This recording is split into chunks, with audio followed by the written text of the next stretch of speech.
people aged between 18 and 34 being able to get the one-shot Johnson & Johnson vaccine at pharmacies. The rollout starting today. We're joined by Eleanor Spooner, pharmacist and co-owner at Spooner CarePlus Pharmacy in Templeogue in Dublin. Eleanor, I'm guessing you've probably been inundated with young people looking to get the vaccine.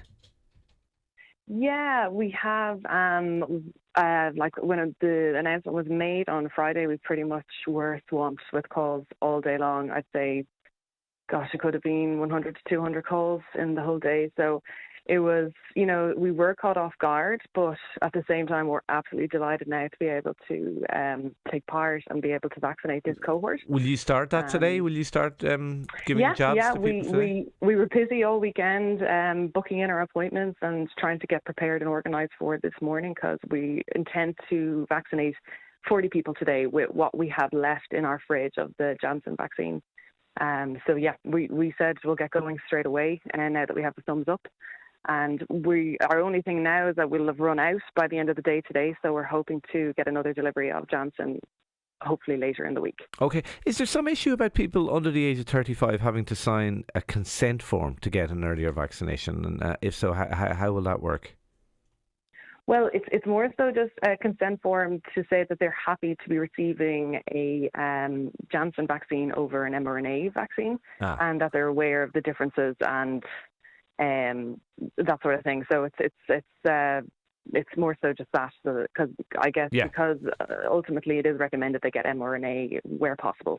It'll be a tricky one for you to manage, I presume, because I mean, your pharmacists, they're going to be busy with the stuff they do every day, and then you've got people coming in, and I mean, I presume it takes it takes a few minutes to give the vaccine. You've got to keep an eye on the patient and so on. Yeah, because I mean, the first thing you have to do is prepare the vaccine, then obviously take your time to discuss things with the patient and administer, and then there's observation afterwards. So it does. Luckily we're fortunate. We have 3 pharmacists in our shop, and we did prepare to have enough staff for this happening. So, but yeah, it is. It's a kind of a logistical, you have to work it out and make sure you have enough staff and give every patient enough time, because I'd say the whole process could take, from start to beginning, in terms of paperwork and everything, 45 minutes nearly. We're telling patients to allow 45 minutes in the pharmacy for the whole process. Okay.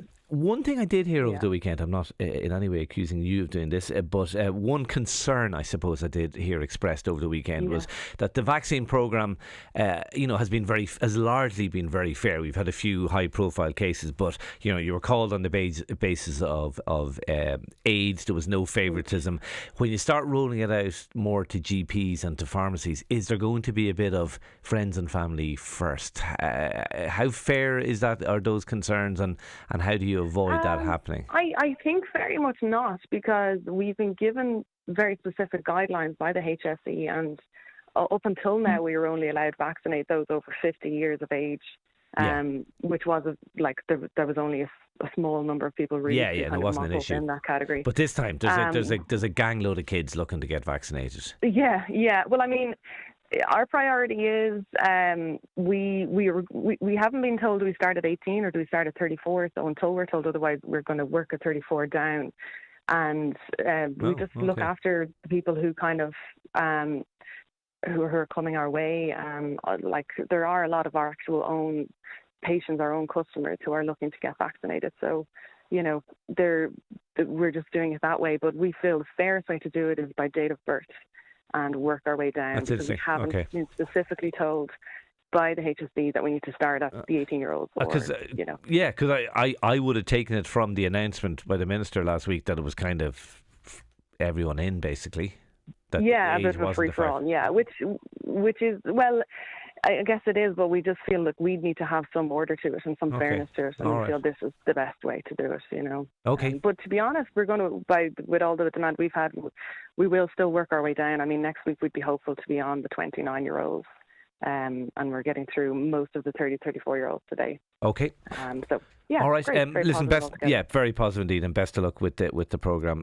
Eleanor Spooner, pharmacist, co-owner at Spooner CarePlus Pharmacy in Templeogue in Dublin. Thank you for talking to us. That's very interesting, because that's totally contrary to the rationale of opening it up from 18 to 34-year-olds. There's a reason that group is being opened up as a group, because there's no difference in risk, particularly in terms of being 30 and getting it or being 20 and getting it. Probably needs more clarification. Absolutely it does, because that seems to me to be... I can understand why they're just they've following made that what decision. went before, but that doesn't actually make rational sense in terms of the plan. And just to say that, no disrespect to our guest, but that would be the case. But clarification needed, I think, from the government if people aren't sure how to go about it.